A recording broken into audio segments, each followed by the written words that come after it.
बहुत समय पहले सोनपुर नामक गांव में हीरा और रेखा नामक वृद्ध दंपत्ति रहते थे। अपने लिए बस थोड़ा सा खेत बचाकर बाकी सारा खेत बेचकर अपने बेटे सोनू को खूब पढ़ाया लिखाया। अच्छी नौकरी पाने के बाद सोनू अपने बच्चे और पत्नी के साथ शहर में रहने लगा। बचे कुचे खेत में खेती करके हीरा और रेखा अपनी जिंदगी व्यतीत कर रहे थे। अब ये खेती का काम मुझसे और नहीं होगा। ये हल चलाना, बीज बोना, पानी देना नहीं कर पाऊंगा मैं। हाँ जी, मैं भी कुछ नहीं कर पा रही हूँ, पर क्या करें? अगर खेती नहीं करेंगे तो क्या खाएंगे? इतना करने के बाद बारिश का इंतजार करो। जैसे ही फसल काटने का वक्त आता है, बाढ़ आकर सब डूब जाता है। पर फिर भी हाथ पैर चलाने का मन करे, पर उम्र साथ नहीं देती। सोचती हूँ बेटे के पास जाकर रहेंगे, पर आपको वहाँ अच्छा नहीं लगता। क्या करें, कुछ समझ नहीं आ रहा। ठीक है, पर कर भी क्या सकते हैं, उसी के पास जाकर रह लेंगे। अच्छा है, पहली बार शहर जाने के लिए आपने हाँ की है। अब ज्यादा देर नहीं करेंगे, कल ही निकल जाएंगे। फिर अगले दिन वे दोनों शहर के लिए चल देते हैं। अरे हीरा जी, कहाँ चल दिए आप दोनों? शहर जा रहे हैं बेटे के पास। अरे बीज बोने का समय है, इस समय कहाँ चल पड़े? इस साल मैं खेती नहीं कर पाऊंगा, अब हम बेटे के पास रहेंगे। खेती का काम अब और मुझसे नहीं होगा। अच्छा, तुम ऐसे ही बोलोगे, मुझे पता है। 2 दिन में ही तुम वापस आ जाओगे। इस तरह हीरा और रेखा दोनों शहर अपने बेटे के पास पहुंचते हैं। आइए बाबूजी, माँ कैसी हो? सब ठीक है ना? इतनी दूर से आए हैं, थक गए होंगे। मैं पानी लेकर आती हूँ। बेटा, मेरा पोता कहाँ है? स्कूल गया है क्या? हाँ माँ, स्कूल गया है, शाम तक आ जाएगा। क्या हुआ, बिना बताए ही आ गए? कम से कम एक चिट्ठी लिखकर तो बता देते। पहले बता देते तो तुम कुछ इंतजाम करती क्या? अरे मजाक करना बंद कीजिए। हमने हॉलीडेज पर कहीं जाने का प्लान किया था, अब हम क्या करेंगे? बस 4 दिन रहेंगे, चले जाएंगे। तुम क्यों इतनी परेशान हो रही हो? चलो अब जाने दो, मुझे जरा बाहर जाना है। दादी, मुझे कहानी सुनाओ ना। बहुत दिन हो गए, किसी ने मुझे कहानी नहीं सुनाई। बहुत दिन पहले तुमने ही सुनाई थी। अच्छा, ये बात है। तो सुनो, आज मैं तुम्हें एक राजा की कहानी सुनाती हूँ। एक बार की बात है, एक राजा के 5 पुत्र थे। एक बार वे सभी शिकार करने गए। अरे दादी माँ, ये कहानी तो मैंने पहले सुन ली है। आप मुझे कोई और दूसरी कहानी सुनाओ ना, मुझे पता है कि आगे क्या होने वाला है। ठीक है बेटा, मैं तुम्हें एक नई कहानी सुनाती हूँ। ए जी, सुनते हो? आपने कहा था कि आपके माँ बाप 4 दिन में रुक कर चले जाएंगे, मगर अभी तक वो लोग गए क्यों नहीं? मैं तो उनके लिए खाना बना बना कर थक गई। अब मैं क्या करूं बताओ? उन्हें क्या मैं जाने को बोल दूं? मुझसे क्यों पूछते हो? जाकर अपने माँ बाप से ही पूछो। ठीक है, जोर से मत चिल्लाओ, वो सुनेंगे तो उन्हें अच्छा नहीं लगेगा। मैं पता कर लूंगा। अच्छा माँ, बीज बोने का मौसम चल रहा है, आप लोग अभी भी यहाँ हो। आप लोग यहाँ रहोगे तो वहाँ फसल कौन बोएगा? आप लोग कब जा रहे हो माँ? फसल उगाने की बात भूल जाओ बेटा। खेती करना अब तुम्हारे पिता के बस की बात नहीं है। अब हम दोनों बहुत बूढ़े हो गए हैं। ये सारा काम करना बहुत मुश्किल हो रहा है। इसलिए हमने तय किया कि हम तुम्हारे पास आ जाएंगे। अब हमें वापस लौटने का इरादा नहीं है। ओह अच्छा, अब आप लोग खेती बाड़ी नहीं करोगे। चलो ये भी अच्छा है, आपकी मर्जी। मैं ही तुम्हें बताने वाली थी, इतने में तुमने ही मुझसे पूछ लिया। क्यों बेटा, हमारे रहने से कोई परेशानी हो रही है तुम्हें? अरे नहीं नहीं, मुझे क्या परेशानी होगी। आप लोगों को जब तक रहना है रहिए। अच्छा ठीक है, मुझे अब ऑफिस को देर हो रही है। क्या हुआ, कुछ कहा जाने के बारे में? देखने से तो यही लगता है कि यहीं रहने का इरादा है। अरे थोड़ा धीरे बोलो।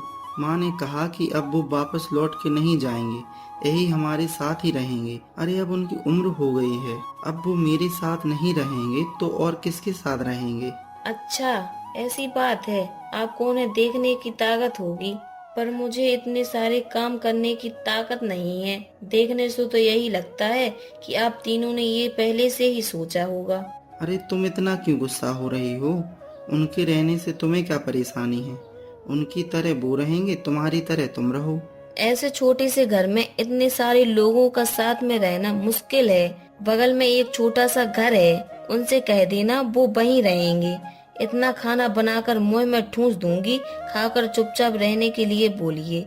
उन्हें लाकर मेरे माथे मर दिया। उस दिन से आरती का रवैया उनके प्रति बहुत बदल जाता है। उनको प्रतिदिन खरी खोटी सुनाती थी और बुरा बर्ताव करती थी। और कितनी देर बर्तन मांजूंगी, आपके बेटे को ऑफिस के लिए देर हो रही है, सब्जी भी बनानी है। हाँ हाँ बहू, बस हो गया, अभी लेकर आती हूँ। इसके बाद जाकर झाड़ू से घर साफ कीजिए। सोनू भी ये सब देखकर अनदेखा करता था। एक दिन हीरा अपनी पत्नी से कहता है, बहुत भूख लग रही है, खाने को कुछ नहीं है क्या? खाने को कुछ भी नहीं है जी, बच्चे सिनेमा देखने गए हैं, जैसे ही लौटेंगे बना दूंगी। घर पर कोई नहीं है, ऐसे में कुछ ले आऊंगी तो पता नहीं बहू क्या सोचेगी, इसलिए कहती हूँ थोड़ी देर और सहन कर लीजिए। आज तो चलो मान लिया वो सिनेमा गए हैं, लेकिन हर रोज तो यही हो रहा है ना। हम गांव में रहते थे तो रात को 7 बजे खाना खाकर सो जाते थे। यहाँ हर रोज रात के 9 बजे के बाद ही खाना मिलता है। बहुत भूख लगती है। अब हम कर भी क्या सकते हैं, लगता है वो लोग आ गए। थोड़ी देर रुक जाइए, मैं कुछ मांग लेती हूँ। काफी देर तक इंतजार करने के बाद हीरा रेखा से कहता है, जरा जाकर देखो ना, आज अब तक खाना लेकर नहीं आए। जाकर कुछ खाने को ले आना, आज बहुत जोर की भूख लगी है। रेखा आरती के पास जाकर आरती से कहती है, क्यों बेटा आरती, आज तुमने अपने ससुर के लिए खाना नहीं भिजवाया? बहुत देर हो चुकी है, उन्हें बहुत देर से भूख भी लग रही है। अच्छा तो ये बात है, मैंने भी घर में खाना नहीं बनाया, सिनेमा से सीधा होटल जाकर खाकर लौट रहे हैं। वैसे भी माँ, यहाँ सारा सामान तो है, आप खुद ही क्यों नहीं बना लेती? वैसे भी अभी बहुत देर हो गई है, तुम भी कैसे खाना बनाओगी? एक दिन खाना ना खाने से कुछ नहीं होता, ये सेहत के लिए अच्छा होता है। चलो अब मैं सोती हूँ। आज हम पानी पीकर सो जाते हैं, और कर भी क्या सकते हैं। अगले दिन माँ, मैं ऑफिस के लिए निकल रहा हूँ। क्या हुआ माँ, उखड़ी उखड़ी लग रही हो? रात को नींद पूरी नहीं हुई क्या? ऐसा कुछ नहीं है, वो सब ठीक है। तुम ऑफिस से लौटते वक्त अपने पिता के लिए कुछ खाने को ले आना। क्या चाहिए माँ? पापा ने कुछ मंगाया है क्या? रात में तुम लोग सिनेमा के बाद खाना खाकर आ गई, बहू ने भी खाना नहीं बनाया, और हर दिन खाना 9 बजे के बाद मिलता है।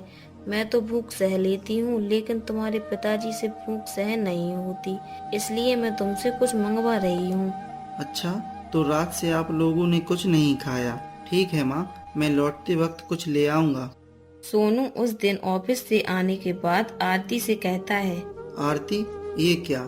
कल जब हम होटल में खाना खा रहे थे तो तुम बोल रही थी कि माँ बाबूजी के लिए खाना बना लिया है, लेकिन कल तो तुमने कुछ बनाया ही नहीं। वो बेचारे रात भर भूखे पड़े रहे। बस बता दिया आपको, घर आते ही कान भर दिए आपके। वैसे भी हर दिन मैं ही खाना बनाती हूँ, एक दिन खुद खाना बना लेंगी तो क्या बिगड़ जाएगा? ये बात भी आपको बताना जरूरी था क्या? हमारे बाहर जाने से पहले तुम माँ को बताती तो वो खाना बना लेती। अब इतनी रात को वो कैसे खाना बनाती? मैंने आपसे पहले ही कहा था, ये सर दर्द मुझसे नहीं होगा।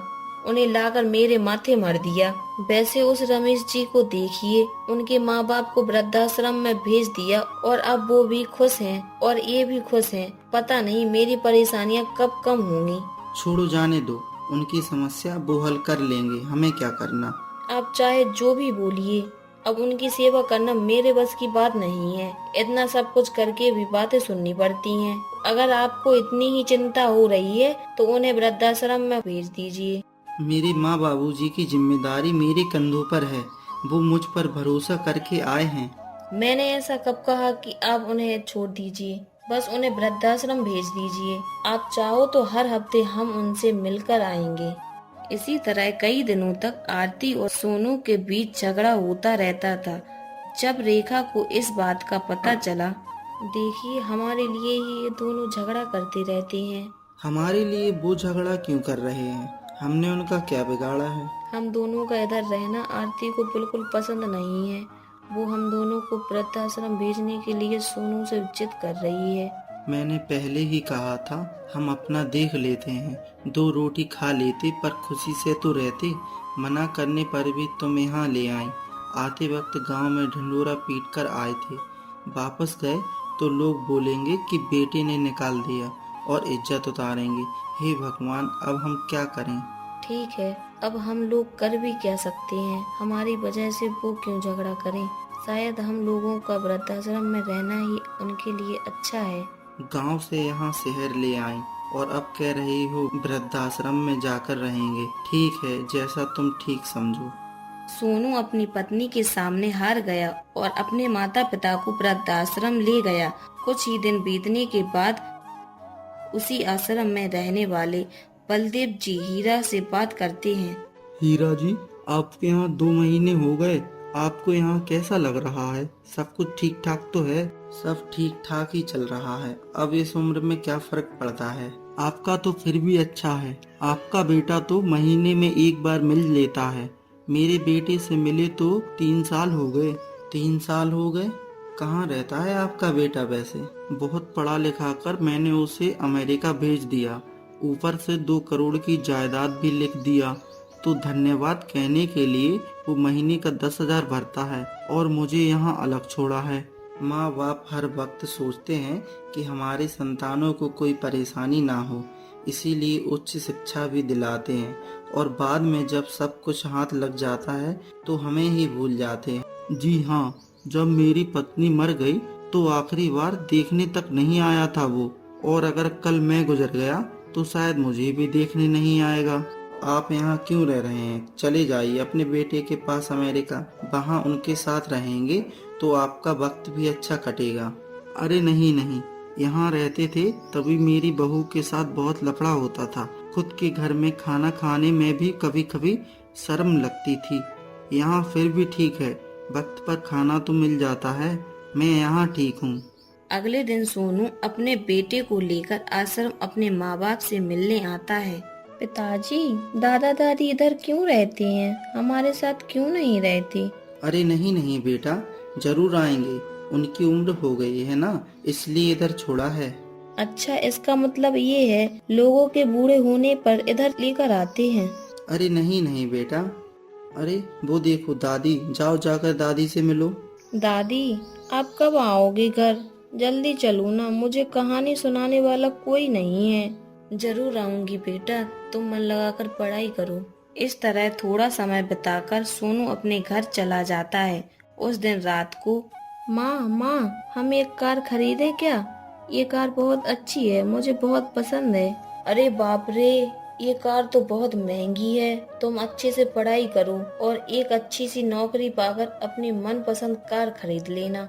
ठीक है, मैं भी पापा के साथ ऑफिस जाऊंगा और खूब पैसे कमाऊंगा। अगर तुम्हें वो कार खरीदनी है तो पहले खूब पढ़ाई करो। इसका मतलब मुझे पिताजी जैसा पढ़ना है। हाँ, तुम्हारे पिताजी से ज्यादा पढ़ाई करनी है तब बड़ा सा घर और कार भी खरीद सकते हो।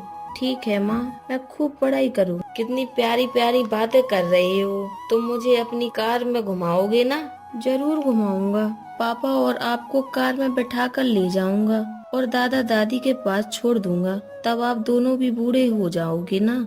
हम दोनों को दादा दादी के पास क्यों छोड़ दोगे? हाँ माँ, सुबह पापा ने बताया था कि बूढ़े होने के बाद जहाँ दादा दादी रहते हैं सबको वहीं रहना है। ठीक है बेटा, बहुत रात हो गई है, तुम सो जाओ। देखिए जी, मेरे मना करने पर भी आप चिंटू को वृद्धाश्रम ले गए और अब देखिए उसे वो हम दोनों को भी वृद्धाश्रम छोड़ने की बात कर रहा है। मुझे उसकी बातों में कुछ भी गलत नजर नहीं आ रहा। आज हमने उन्हें रखा, कल वो हमें रखेगा, इसमें गलत क्या है? अरे बाप रे, इस बात को सोचने से ही मुझे कितना दुख हो रहा है। पता नहीं आपके माता पिता कितने दुख से गुजर रहे होंगे। अब हम उन्हें एक पल भी वहाँ नहीं रहने देंगे।